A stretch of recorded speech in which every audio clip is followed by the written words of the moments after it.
Hello friends, welcome to Creative Medicine. In this lecture, we will learn about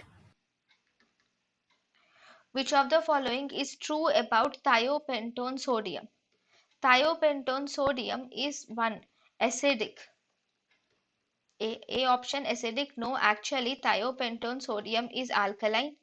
B. It is a good muscle relaxant. False. Actually thiopentone sodium is a poor muscle relaxant.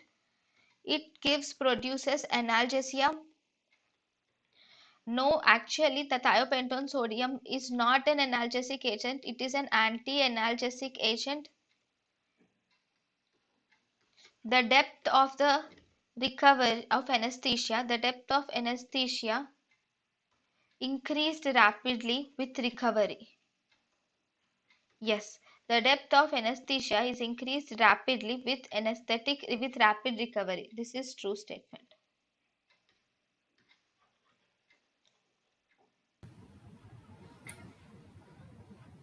thank you and thank you for watching.